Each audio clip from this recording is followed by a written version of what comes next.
जय श्री जगन्नाथ भाई माने सर्वप्रथम गुरुदेव गणपति एवं जगदम्बा मां प्रणाम करी आज आम आम आस्ट्रो सेशन आरंभ करवा। आज छोट बेसिक सेशन रहिबो। आज सेशन रे आमे जानिबा जे ग्रह और सप्त धातु। ठीक अछि ना। आज आम सेशन रे जानिबा ग्रह और मनुष्य शरीर सप्त धातु। मनुष्य शरीर जो सातटा जिनसर जो जिनस गुड़ाक रही अस्थि रक्त मज्जा चर्म चर्बी वीर्य मांसपेशी एगुड़ा को प्लानेट सब ताको रूल करूचंदी।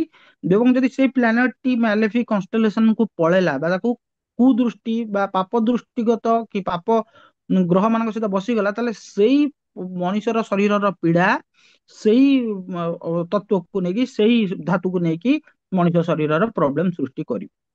ସେଇଥିପାଇଁ ଏଇଟା ଏଇ ଛୋଟ ଛୋଟ ପ୍ରେଡିକ୍ସନ ଆପଣ ପଢନ୍ତୁ। ଆପଣ ଦେଖିବେ ଯେ କର୍ମ ହେଇଛି ଆପଣ ଦେଖିବେ ଯେ ଯୋଉ ଗ୍ରହ ପୀଡିତ ହେଲା ସେଇ ଗ୍ରହର କାରକ ତତ୍ଵ ଜିନିଷ ଗୁଡିକ ପୀଡିତ ହେଇଯାଇଥିବ ଶରୀର। ତେବେ ଚାଲନ୍ତୁ ଆମେ ଆଜି ଆରମ୍ଭ କରିବା। ସ୍କ୍ରିନ ଆସିଲା କି ଭାଇ? यस। ହଁ। ତ ଆଜି ଆମେ ଜାଣିଲେ ଗ୍ରହ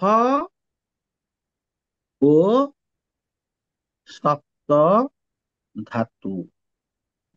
ଗ୍ରହ ଏବଂ ସପ୍ତ ଧାତୁ। ତାହେଲେ ଗ୍ରହ ମନେ ରଖନ୍ତୁ ଗ୍ରହ ହଉଛି ସାତୋଟି ଆଉ ରାହୁ ଆଉ କେତୁ ହଉଛନ୍ତି ଛାୟା ଗ୍ରହ ତାଙ୍କର କିଛି ନାହିଁ। ଠିକ ଅଛି ନା।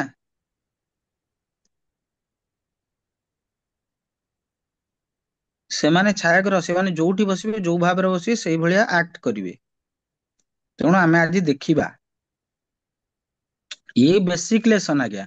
ଆକୁ ଛୋଟ ଛୋଟ ଗୁଡାକ ଭଲସେ ମନେ ରଖିଲେ ଆପଣ ମାନେ ଆଗକୁ ଯାଇକି ବଡ ବଡ ଜିନିଷ ଗୁଡାକୁ ବି ଇଜିଲି ଇଣ୍ଟରପ୍ରିଟ କରିପାରିବେ।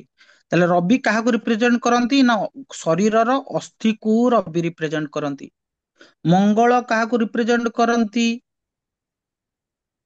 ମଙ୍ଗଳ କାହାକୁ ରିପ୍ରେଜେଣ୍ଟ କରନ୍ତି ନା ରକ୍ତ को।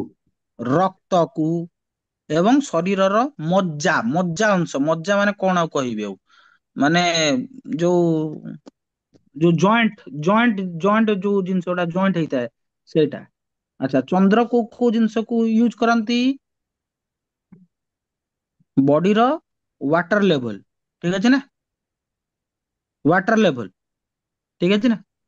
ଆଉ ରକ୍ତକୁ ସିନା ମଙ୍ଗଳ ରିପ୍ରେଜେଣ୍ଟ କରନ୍ତି କିନ୍ତୁ ରକ୍ତ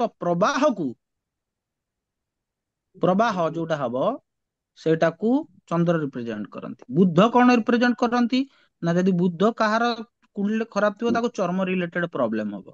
ଗୁରୁ କଣ ରିପ୍ରେଜେଣ୍ଟ କରନ୍ତି ନା ଚର୍ବିକୁ ରିପ୍ରେଜେଣ୍ଟ କରନ୍ତି।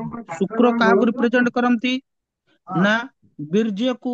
ଦୟାକରି ଯାହାର ଅନମ୍ୟୁଟ ଅଛି କାଇଣ୍ଡଲି ମ୍ୟୁଟ କରିନିଅନ୍ତୁ। କହିଲା ପରେ ଦୟାକରି ମ୍ୟୁଟ କରିନିଅନ୍ତୁ। ଶୁକ୍ର ଶରୀରର ବୀର୍ଯ୍ୟକୁ ରିପ୍ରେଜେଣ୍ଟ କରନ୍ତି। ଶନି ଶରୀରର ମାଂସ ପେଶୀକୁ ରିପ୍ରେଜେଣ୍ଟ କରନ୍ତି। ତେଣୁ ଯୋଉ ଗ୍ରହ ସୁସ୍ଥ ଥିବେ ଦୀପ୍ତ ଅବସ୍ଥାରେ ଥିବେ ସେଇ ପାର୍ଟ ଟା ବଡିର ସୁନ୍ଦର ଥିବ ମାନେ ଭଲରେ ଥିବ। ଏବଂ ଯୋଉ ଗ୍ରହ ଟିକେ ଅସୁବିଧା ପ୍ରୋବ୍ଲେମ ରେ ଥିବେ ସେଇ ଜିନିଷଟା ସେଇ କାରକ ତତ୍ଵଟା ବଡିର ପ୍ରୋବ୍ଲେମ ରେ ଆସିଯିବ। ତ ଆଜିର ସେସନରେ ଆମେ ଜାଣିଲେ ଯେ ଗ୍ରହ ଏବଂ ସେମାନଙ୍କର ସପ୍ତ ଧାତୁ ବିଷୟରେ।